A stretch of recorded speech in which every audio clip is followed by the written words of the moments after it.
Welcome to Behind the Paranormal with Paul and Ben Eno. When did UFO research actually begin? What were some of the strangest cases? And what were the conclusions? Greetings and welcome to the 854th edition of Behind the Paranormal with Paul and Ben Eno. I'm Ben, and those lofty questions came from my co-host, partner in paranormal adventures, and dad, Paul. And today we bring you a new guest with an unusual angle on a familiar subject. And we welcome your calls today. It's 401-766-1240. That is from anywhere. Or you can email paul@behindtheparanormal.com or contact us via Facebook, Twitter, or Instagram for those who are not so vocally inclined. And I've known about him for many, many years, but this is the first time he's been on the show. We're very glad to have him. Nigel Watson has researched and investigated many historical and contemporary reports of UFO sightings and has co-authored several articles about phantom airships seen over Britain in 1909 and 1913. A wider survey of these reports is contained in his e-book titled The Origin of UFOs, Phantom Airships 1807 to 1917. Nigel also is the author of Portraits of Alien Encounters, 1990, Supernatural Spielberg with Darren Slade in 1992, and was writer of The Scare Ship Mystery, A Survey of Phantom Airship Scares, 1909 and 1918, published in 2000.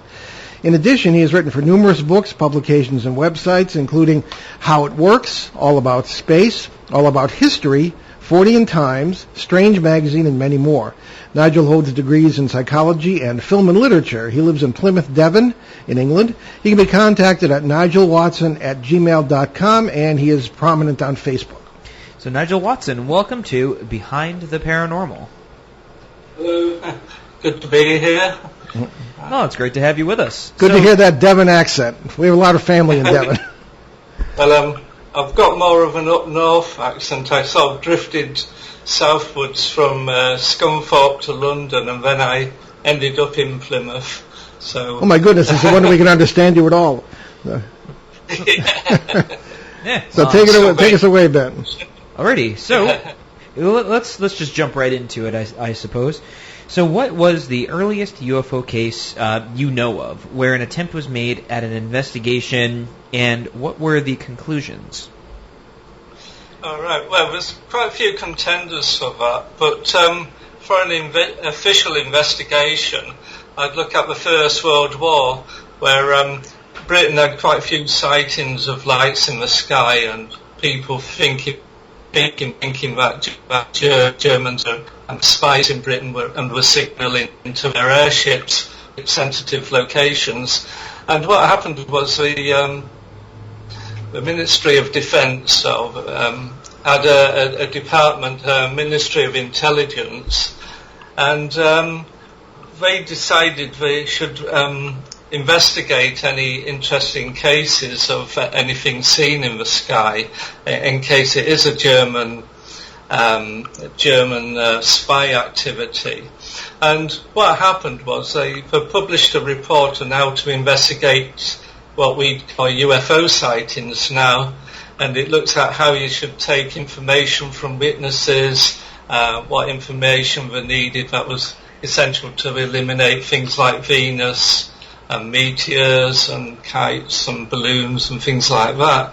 So in a way, this is almost like a predecessor of Project Blue Book procedures, and it's quite an interesting document actually, but shows you that even in those days there were plenty of other things going on in the sky that could be, explained as something mundane, because it was a bit of a curse to the services to keep getting reports from local civilians and police forces about an airship constantly flying over dockyards or military establishments, and then they have to find out that it's really just what we used to call war nerves, and that people were highly sensitive to anything weird going on. So although strictly speaking, I suppose it's not really UFOs in the sense that we look at them now, it was still dealing with things seen in the sky and related to that particular situation. There were quite interesting reports of seen German motor vehicles driving down country lanes, shining lights up at airships and guiding them to targets. And also people reported seeing lights on hilltops. And in Scotland, there were quite a few rumours that there was an airship base operated by the Germans, and there was something like a £200 reward for anyone who could supply information to track down their base. And also, we were looking out for anyone who bought a lot of gasoline or, was suspicious in the area. And also in the Lake District, they sent out Boy Scouts and people to search for any German aviators. And they even sent a British pilot up north to have a look for any, German air bases. But because aircraft were quite unusual in them days, sending the pilot up only sent more people to report strange things in the sky when it was really their own aircraft. So perhaps that just confused things as well. But, so it wasn't that great. But obviously sightings way before the First World War, the great United States airship scare of 1896 to 97. But there weren't any official investigations. There tended to be one-off newspaper reports and stories. So, and also people thought it was some secret inventor. So at any time people expected a big revelation that the person would land in public and make a big press statement, which never happened. Quite a few people did come forward to say they had invented it, but they never come up with any evidence. And so mainly it was just sort of one-off newspaper stories, and there wasn't really any reason to investigate, what was going on behind it. And it was, with the First World War, there obviously was a reason to investigate, what was going on in our skies. And also it did, with the British cases, there were a few interesting incidents where a pilot did see an unusual object or light moving in the sky, and he actually took a revolver and shot at it. So that's probably one of the earliest cases where somebody actually took a shot at a UFO, because there was no determination of it being a real German airship in that particular area. And normally the activity of any invading German airships were quite well planned by the Ministry of Defence. So, what that pilot saw is hard to say, but he took a shot at it anyway. And another case which was attributed to the Red Baron, this is a sort of hoax story, but I mention it in my book. I did a follow-up book called UFOs of the First World War, and basically it has about the same information as my earlier scareship book, but I've put together some new bits of information we found. And the Red Baron case is a story that was told several years later, and is almost certainly a hoax. But it's interesting because it tells of a Red Baron shooting at a classical flying saucer, and then it's shot down and it crashes to the ground, and then two aliens get out of the spaceship and run into the forests in Germany. And it's an interesting case just because it plays on this idea of the iconic image of a Red Baron being all invincible sort of thing, shooting down a sort of high-tech flying saucer. So it brings together, our modern-day world and the old world. It's almost like a steampunk event. And it's an entertaining story, but if you start looking into it, lots of the facts unravel. But it does turn up in a few UFO books as sort of real. So I mentioned it in my book anyway. Yeah. But I suppose that's a frustrating thing about ufology. The best cases are usually the least valid, really, and perhaps some little light in the sky case has perhaps got better witnesses and evidence than something which sounds a lot more at first value to be something from beyond our planet.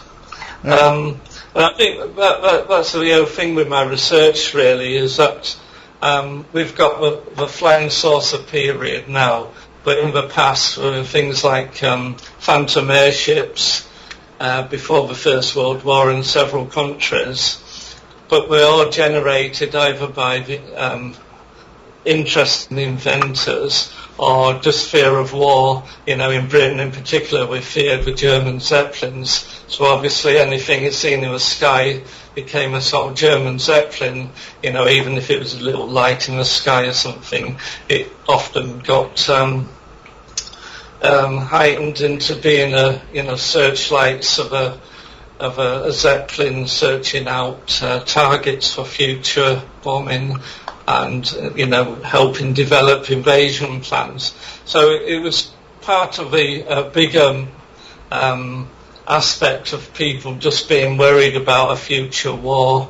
And there was also no body of literature about future war with Germany, which some featured airships as well, because it was such a potent weapon, and people imagined that if the Germans could bomb London, Germany would invade Britain very quickly afterwards. So, it was something people didn't know the impact of Zeppelins on warfare, really. So it was something people were very frightened about. And you can compare it really with the flying saucer scare. People were frightened of what the flying saucers were. People originally thought there might have been Soviet weapons that could decimate the United States and undermine democracy. And then it kind of transmuted into the threat of, aliens from outer space. So, it's often things seen in the sky are seen in the context of the social conditions and, what our own expectations are. At what point, Nigel, did people start to think of extraterrestrials as explanations for these lights in the sky rather than Germans or Soviets or whatever?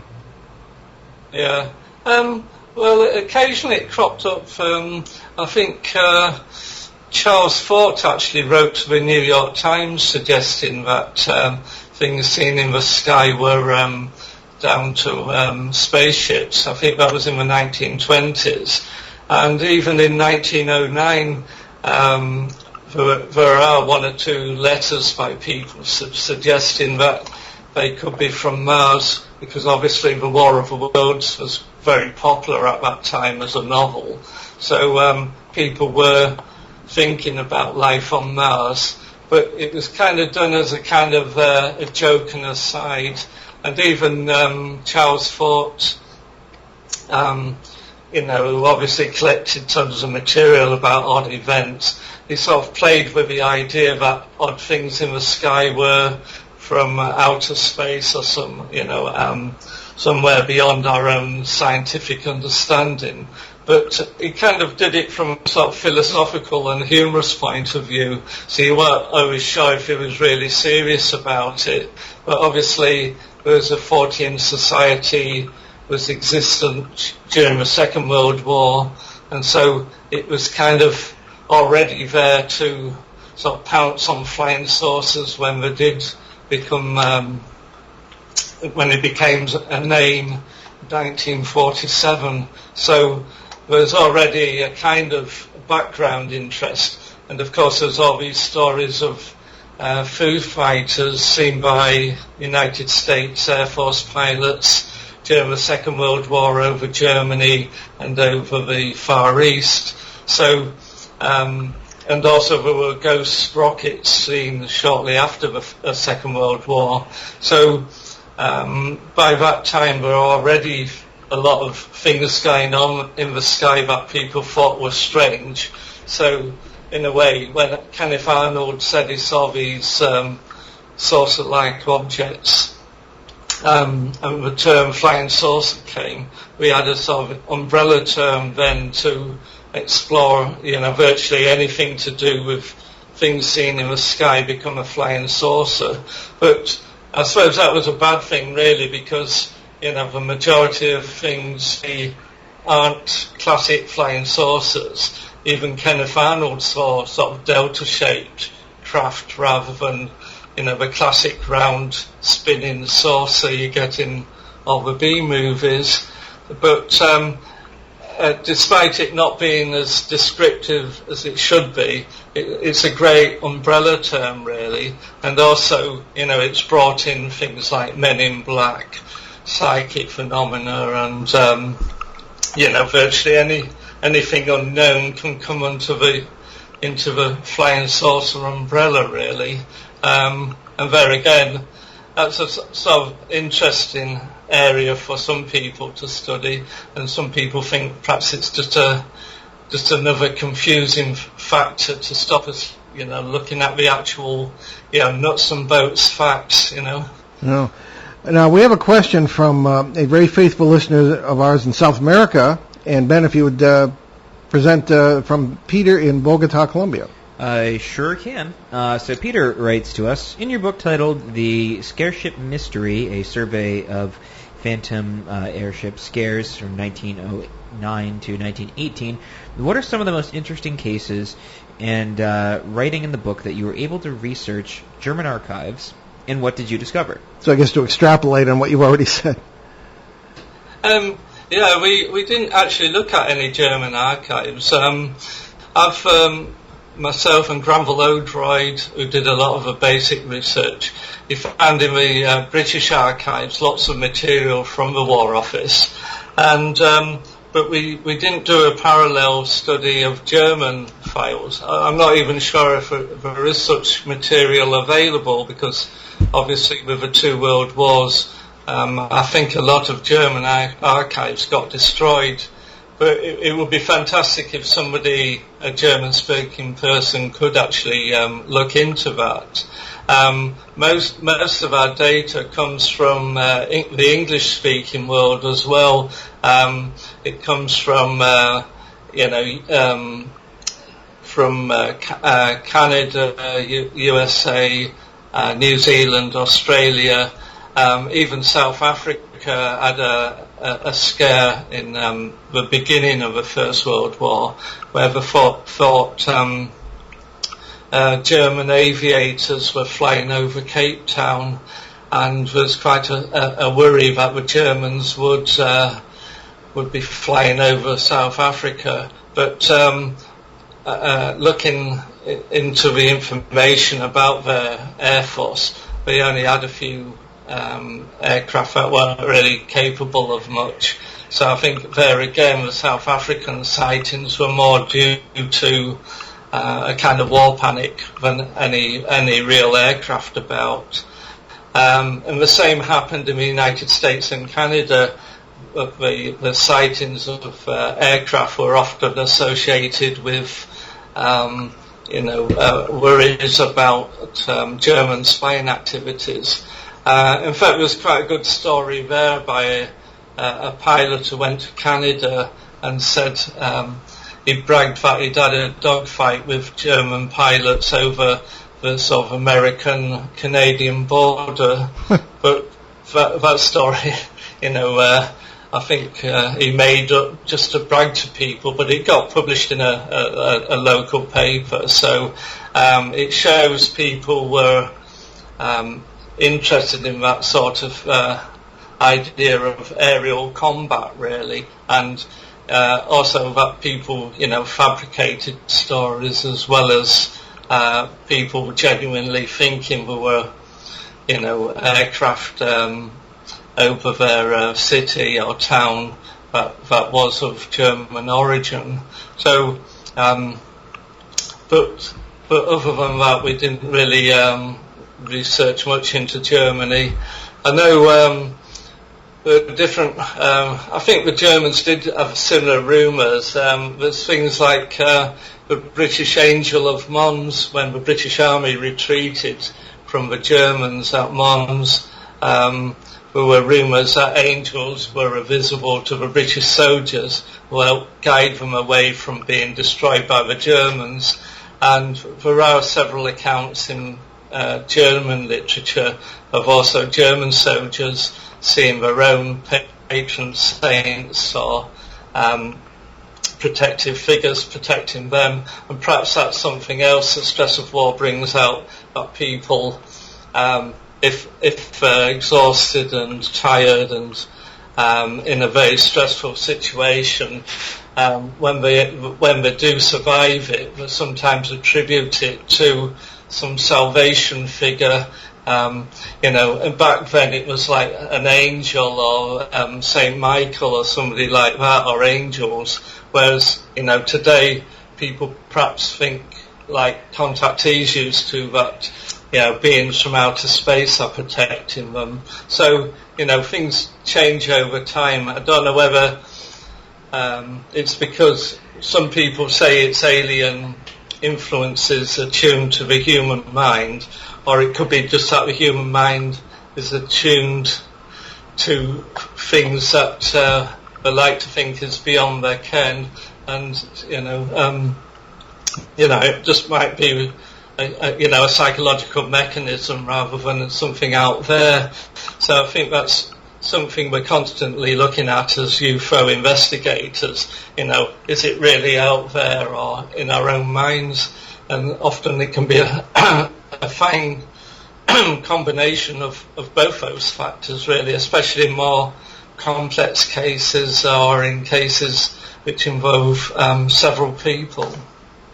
That's a really actually interesting point, and one that I kind of wanted to circle back to. When we first started our conversation, the first question that came to my mind was, would there be more sightings during wartime? But you brought up the fascinating idea of war nerves, and especially when it comes to sort of the traumatic experience of war in every sort of facet of it, whether you're a civilian or a soldier. That brings up a fascinating sort of question, which is it that it's not real and it's all in our minds? Our neural synapses are kind of just firing off, because stress can affect everybody, whether it's the stress of failing an exam or the stress of being shot at. It's still the same thing that we're being affected by. Whether the gravity of the situation is completely different, it still affects us. Does that make this experience any less real, I suppose? Yeah, I think that's interesting, because a lot of people say in the United States has often said that military bases seem to be the focus of UFO activity, which raises the question, is it because outside UFOs are coming there, or is it that people are more aware of things going on in the sky and are attuned to anything unusual?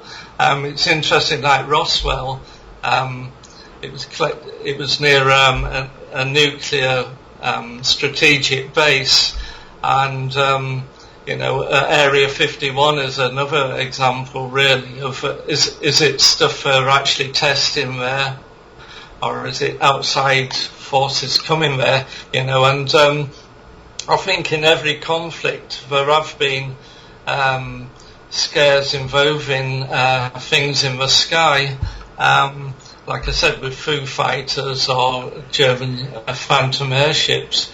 And I think a lot of them can be attributed to war nerves, but like with flying saucers, there are the odd case where you just can't explain them. David Clarke in Britain has investigated Foo Fighter cases. There's a particular one where a Foo Fighter seems to chase a Lancaster bomber, and it they make quite a lot of manoeuvres to try and free themselves of this illuminated object, and finally do lose it. But it sounds more than somebody's hallucinating. But on the other hand, the Germans didn't have such a weapon, and also the British did study Foo Fighter reports, and they couldn't really come up with a solid answer for all of them. But on the other hand, they thought, well, they don't do any damage, they don't shoot at aircraft, they don't shoot them or damage them or cause them to crash. So in a way, although they're puzzling, they weren't dangerous. So in a way, they could sort of dismiss them on that side of the equation, and it was quite easy just to call it war nerves. But I think quite a few people, even after the war, have reported similar experiences, and it obviously stayed with them. So it does make you wonder what was going on then, and whether, what would trigger such things. You'd think if you were exhausted in a war situation, you might more likely see things like angels and things like that, like they did in the First World War. Perhaps, what we hang on for salvation changes over time. Perhaps as we get more secular, we grasp for more technological gods. It's one of those things where you kind of you can look at it different ways, really. But also we've got Rendelsham Forest incident, where again it's another a base where UFO activity seemed to occur. So there do seem to be hot spots for UFO activity. Yes. And I don't know if you've heard of Warminster. That was another prominent place in Britain, particularly in the 60s, and that's near a lot of army training bases and things. So, that does flag up the fact that, if you go anywhere military inspired, there's likely to be a history of UFO activity around it. So, I think it depends on how you look at the subject to determine what you believe about that. All right. Well, we'll take our mid-show break now. You're listening to Behind the Paranormal with Paul and Ben Eno on WOON 1240 AM and 99.5 FM in New England's beautiful but really hot Blackstone Valley today with our guest, Nigel Watson. We'll be right back, so stick with us.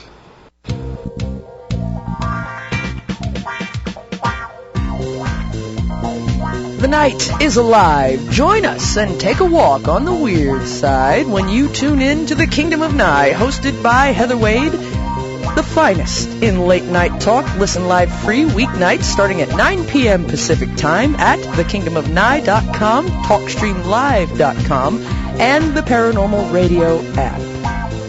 Wanna take a ride? Local and live at 99.5 FM. And welcome back to Behind the Paranormal here on ON 1240 AM and FM. And we're here with, of course, Ben, our producer and co-host, and also our great guest coming all the way from the UK today, Nigel Watson. He didn't come all the way to be in the studio, unfortunately, but we have him via Skype, and we're very happy to have him with us.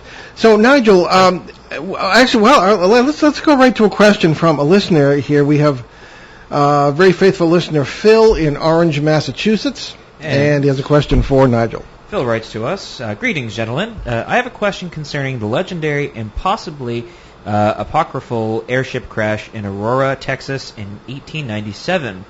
It's taken for granted that an airship crashed into a windmill and that it's thought the occupants were buried in a local cemetery.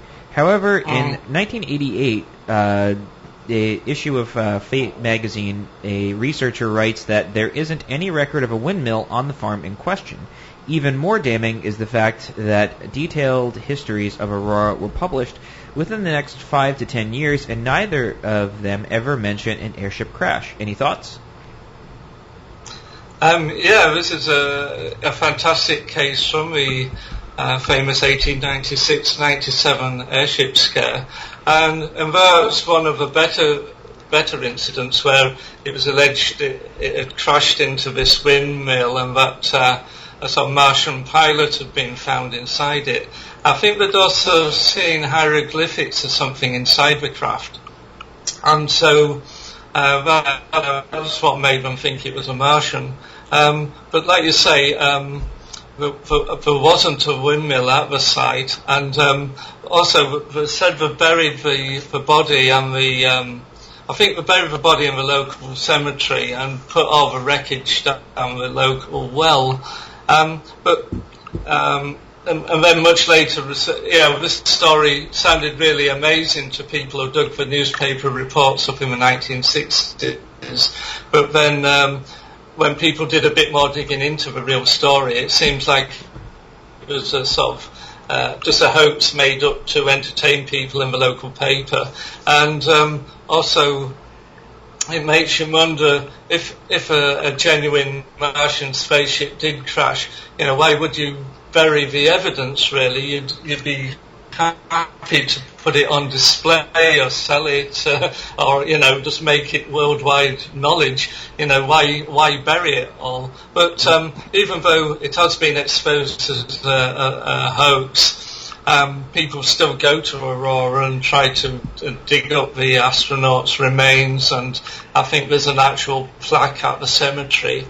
And I think that underlines also that there were a lot of cases during that scare in America that were hoaxes. There's another one of a calf being lassoed and kidnapped by an airship, and then a few days later the remains of a mutilated calf is found on the ground. That again was a hoax. But the interesting thing about that story is it sort of has the whole thing about a strange object in the sky, a kidnapping and cattle mutilation, which all become themes in the 1970s. And also with the airship crash, it's very like a prototype Roswell, really. Yes, definitely. Well, I'm thinking there's also one thing that spread the story, I think, was a 1986 film called The Aurora Incident, in which that was told, that story, and it sticks in my mind because the governor of Texas was played by, of all people, Spanky McFarland, who was a child star in the Our Gang comedies of the 1930s and 40s, and he looked exactly the same, only big and old. So anyway, that's what made it stick in my mind. But it was a charming story if you have a chance to see it. But whether it's true is another issue. But that's the whole thing. It's like the Red Baron incident. They kind of got a cinematic quality to them, and it'd be brilliant if they didn't make a film about the Red Baron incident. But with the Aurora, Texas case, it's kept on, and I think some stories have said that the township enjoys having that because it becomes a tourist attraction, and same with Roswell, really, and that certain areas have exploited their UFO legacy for the benefit of tourism. Oh yes. But strangely enough, in Warminster, if you ever go there, it's a sleepy little town in Wiltshire, you'd hardly see any sign of UFOs unless you go up Cradle Hill. You might see a little bit of alien graffiti, but in Britain we've kind of repressed it all and hid it all away. It seems quite fascinating compared to, say, Roswell and or even Area 51. I think the more they don't want people to go to Area 51, the more people go there. So yeah, I've been to that vicinity and had a rather disconcerting experience being chased by government agents, but apparently, anyway, some years ago. Anyhow, Nigel, I know that certainly in your book, the origins of UFOs, you referred to a case as far back as 1807. And that's before there were airships, as far as we know. There were only rudimentary balloons, that sort of thing. What was that about, that case? Well, to be honest, I can't remember that far back myself. Okay. But well, you don't look old enough to remember the 1907. Never mind. Yeah. The thing is, though, it's funny because if you look back into old newspaper files, virtually any year you might find a sighting of something unusual in the sky, because we tend to think of it as a modern phenomenon. But if you go right back to 1807 or something, people were seeing odd lights in the sky and things. And if you go even further back, there are lithographs of people showing balls of light and cannonball-like things falling from the sky. Some of the artistic representations might be of thunder and lightning or meteors and comets, but people did think of things in the sky as being wondrous, and often that they presage great events, and so they were kind of used in a sort of astrological sense. It's a bit like today, I suppose, if people see UFOs and evidence of alien encounters, they tend to think, something life-changing is going to happen, but there will be government disclosure of the apocalypse or, something revolutionary. So even going back in time, people were always aware of the implications of weird things going on in the sky. But things like mainly there were lights in the sky, and some of them can be just astronomical or something, but some are quite unusual. Sometimes astronomers also saw strange things passing in front of the lenses as well, and it made people speculate that there were orbiting planets or something extraterrestrial not far beyond Earth and the Moon, really. But people like Jack Valley have looked at a lot of these ancient cases, and they've tried pinning down explanations for them, but some are genuinely quite interested in the light of the modern day UFOs. Well, there is. I'm thinking too. If we can push this all further back, there would be, for example, when we were researching, working in Rendelsham Forest in 2012, the last time we were there, we encountered. Our theory is that it was a flap area, as we call it. Many different kinds of paranormal activity that aren't traditionally associated with one another do take place in that vicinity. And within 20 to 30 miles of Rendelsham Forest, you've had the, I believe it's pronounced Aldeburgh Sky Battle, which occurred during the 1600s and was well attested by a number of people, and apparently there were craft in the sky. And again, this is the 17th century. Apparently, zooming around, doing battle, and other sightings were seen closer to the ground. And then you can go back, I suppose, as far back as the cave paintings at Uluru in Australia. And I've been to Australia. I haven't been to Uluru, but I've seen. But the amazing cave paintings of what appear to be people with helmets, discs with people on, Bigfoot, if you wish, or Yeti. So can we say that perhaps UFO sightings, if not investigations, can go back to perhaps 30,000 years? Yeah, it's great looking back at some cave paintings and things like that show quite unusual things, because some of the other things like animals and people look fairly realistic in terms of how we represented things. So it makes you wonder what the more bizarre things with helmeted creatures and things are. I think it's difficult though, because if you go so far back in time, how to interpret things. I'm quite interested in stone circles and things like Stonehenge and prehistoric locations, because they do give off a certain mystical aura, and people have seen UFOs near prehistoric sites, and of course Wiltshire and Warminster are very much in the heart of Stonehenge territory and other prehistoric remains. So it does make you feel that there is a link back in history to things like that.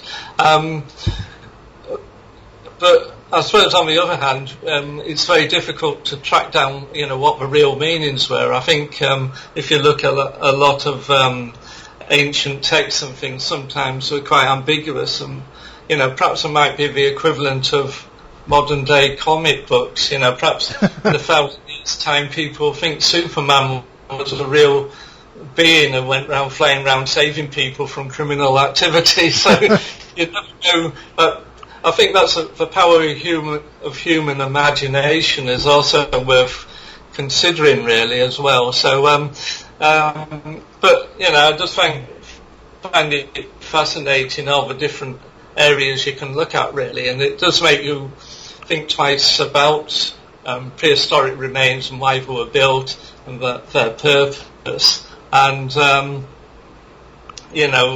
I don't think anyone's really pinned down the true meaning, and I suppose all we can do is speculate.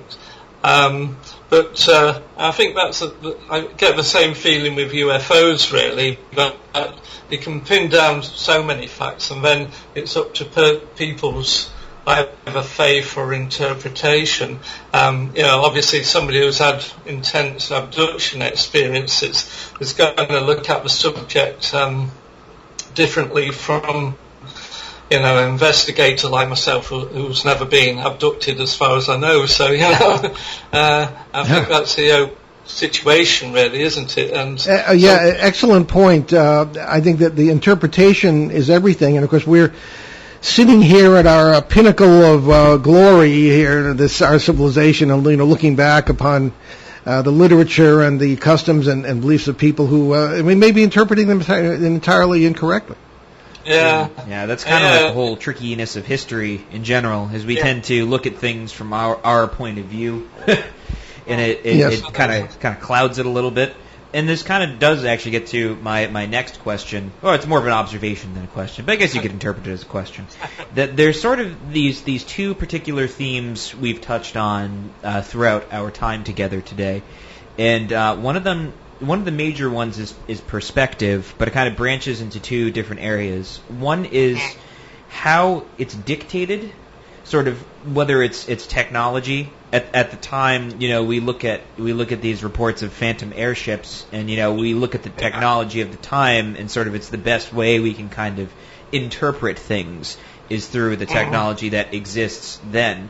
But there's also another facet to perspective, which is sort of the zeitgeist, or the sort of spirit of the times, whether it's wartime sort of dictating a lot of these experiences, and then, post-Roswell, where we're starting to kind of see more sci-fi type things into today, where arguably you could say that there's more of a sort of new agey view on UFOs in a sense, where they're less sort of nuts and boltsy things and more ethereal almost. If that makes more sense. So as time goes on, this is sort of a tricky question in any sort of area of study, which is what is sort of the next steps for ufology? How do we sort of interpret the history of our past in sort of the patterns as they unfold in the future? Yeah, that's a good question. There seems to be a fact and fiction back in the pre-First World War period. Not only were there lots of stories about developments in aviation, it was a very new science, and people nearly every day were breaking new boundaries and achieving new things. And also there was the imagination. People were wondering, what would aviation do to our lives? Would we all be flying around in aerial taxis and, cities in the sky and things like that? And also, would it mean modern warfare would be totally different? In Britain in particular, we have a Royal Navy that have ruled the world for so long, and then this barrier against foreign invasion was suddenly gone because the Germans could just fly over the Royal Navy. So, that was a massive threat for Britain. But there was also worries about that, the new technology stories coming out in the newspapers, and also there were, a few fictional films as well coming out about the dangers of war. There's a story that shows little guided missiles sent to knock down a German airship. So there's all this thing about new technology also brings in new ideas and new fiction and what's going to happen next. I suppose with ufology, things are move quite fast now with social media and the fact that there seems to be more stories about disclosure and the different revelations from the American studies in it, but there always seems to be a promise of something ahead, and it's always a bit disappointing, really, because since the 1950s onwards, there's always been people saying that we're going to get full disclosure, the government's going to reveal the alien presence, and you get a few really good cases. I suppose in America in 1952 there was lots of sightings over Washington. Oh, and, yes. Big year for UFOs here. Yeah, and it brought up a lot of worries about what the situation would bring about. And now we're getting these videos from United States Navy jets and different rumours of different programs to study UFO technology, but I find that quite frustrating, really, because it's a bit like Roswell, really, but people keep saying there are alien bodies and bits of evidence, wreckage and things like that, and they're all stored in Area 51 and things, but nobody can really get their hands on it, and it's same with most wreckage ascribed to UFO crashes. Always seems to disappear, or if it does turn up, it's a bit like alien implants, but they don't seem to come to any consequence. It's a matter of interpretation how exotic this piece of wreckage might be.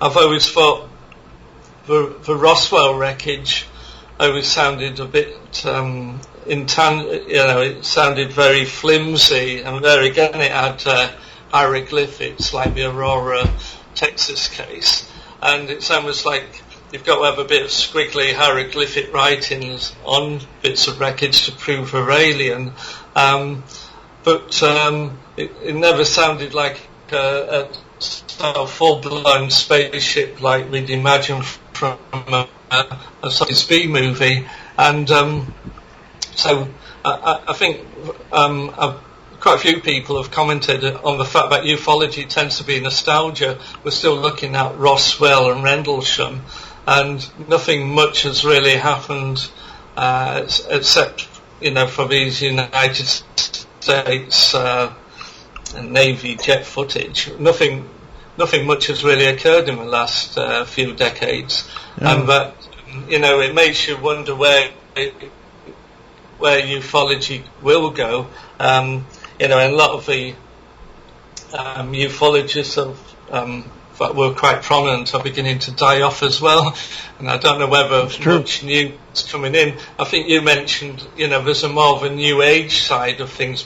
People are looking at it more in terms of almost like hyper reality, that aliens can manipulate reality. So we are, if we do see UFOs or aliens, they act in a magical way from our point of view, but they are using a science, but a science far beyond our understanding. So it's still a kind of extraterrestrial theory, but making the alien activity far more beyond our own understanding, whereas I think in the past, something like the 1950s, the alien invaders were just like a slightly moderner version of just human invaders that come, plunder, take people away, and that's the end of us, sort of thing. No, it's very true, and I think that we're running out of time. But you sort of made the tradition into what could be another show about making the step from nuts and bolts craft from other planets to perhaps what is now referred to as ultra-terrestrials, or that's whatever. Maybe even time travelers or other versions of ourselves or multiversal visitors, that sort of thing. But I'm afraid we'll have to leave that to the next show. Nigel, tell us about your books and where people can find out more about you. Well, my latest book is Captured by Aliens, a history and analysis of American abduction claims, where I look at how the subject came about through the Betty and Barney Hill case. And the abduction cases since then. That's through McFarland and through publishers and through Amazon and most other bookshops. And I've also done the UFOs of the First World War, which is the history press, and there again, that's available on Amazon. And both books are available on Kindle as well, which is quite a handy option. Okay. And I suppose both of them are sort of ways of putting a complex subject onto paper, really, and to show the different avenues of study. Because I think it's, if you're looking at the history or modern day ufology, they're quite complicated, and I've got quite a lot of different tributes to different areas to study. So I think to get it on paper, I bet me write it basically. Okay, very good. Well, Nigel, that's about all the time we have. You are the middle and two ends of a fine fellow, and we're absolutely delighted to have you with us, and we'll have you back to take it farther, if we can. So thank you. Thank you. Okay. So, Ben, we'll get into our announcements here. You're still fiddling with material, so I'll do it. Thank you. As we've been announcing on recent shows, the 2020 Exeter UFO Festival on Labor Day weekend has been canceled, but the 55th anniversary of the incident at Exeter will not go unsung on this show. On September 6th, the day we would have broadcast from the historic Exeter Town Hall with a panel of speakers and a live audience for the fifth year in a row, we will offer a rebroadcast of last year's panel show from there. On that panel were Kathleen Marden, Peter Robbins, Mac Maloney, Mike Stevens, and many other luminaries in the UFO field, including Jim Weiner and Charlie Foltz, two witnesses who actually were involved in the Allagash UFO abductions in the 1970s. Very, very interesting stuff. So the following week, September 13th, we'll bring you a very special guest, retired FBI agent Clinton Rand, who, as a Hampton, New Hampshire police sergeant in September 1965, was on duty at the police department desk during the incident at Exeter, which involved UFO encounters by several of his officers. On the day after that, what would have been the Exeter UFO Festival, September 7th, Labor Day in the U.S., Ben and I will be on the Travel Channel as part of the debut of The Devil's Road, the true story of Ed and Lorraine Warren. Why is stuff, we're always on TV and this title has devil in it. Devil's Hour. I mean, what is this? I mean, what grabs your attention more than whatever grabs your goat and swings it around by the tail. Anyway, I suppose, yeah. Yeah. So anyway, that is the first in a new series of 2-hour documentaries on the Travel Channel, America's True Horror Stories. Anyway, I'm in it as someone who worked with the Warrens, and Ben is there to represent the new generation of researchers, and that will be the Travel Channel, 9 p.m. Eastern, Monday, September 7th, 2020. And so we have high hopes that we can be back at the Greater New England UFO Conference in Leominster, Massachusetts. That's on Columbus Day weekend. My dad is scheduled to be the keynote speaker to mark his 50-year work anniversary in paranormal research. There are plans for an online conference if it cannot be held at the usual physical venue, and you can look for Shane there as well. Yeah, Shane Searway, our guest co-host, big fellow on the show here. We have no final word yet, but rumor has it that another UFO event that takes place in October, namely the Western Connecticut UFO Conference, will indeed do so this year in the vicinity of Danbury, Connecticut. One form or another is determined to take place, and we think that's great. So stay tuned, literally, on that one. And you can check out our books along with that of our other co-hosts on our show website. That's BehindTheParanormal.com. Where you can also find out more about the show, our many cases over the years, our public appearances, and how to book us along with some of our 850 free recorded shows from our 12-plus years on the air, and that includes our 4.5-year run on CBS Radio, along with special shows and podcasts. Past shows back to 2009 are also available on our major podcast platforms. That includes YouTube, iTunes, Apple Podcasts, the Paranormal Radio app, and more. And if you do happen to listen to us on Apple, please give us a rating and leave a review. It helps us feel good about ourselves, but also helps us grow our show. And what's going on next week, Ben? So next week we have, that's the first Sunday in August 2nd, renowned researcher Nadine Lalich will return to the show for the first time in 11 years to talk about ETs and the alien presence. Okay, that's about all we have time for. I'm Paul Eno. And I'm Ben Eno, and thanks for joining us on our great cosmic journey, and we shall see you next time on Behind the Paranormal. Return to this radio frequency 167 hours from now for another edition of Behind the Paranormal with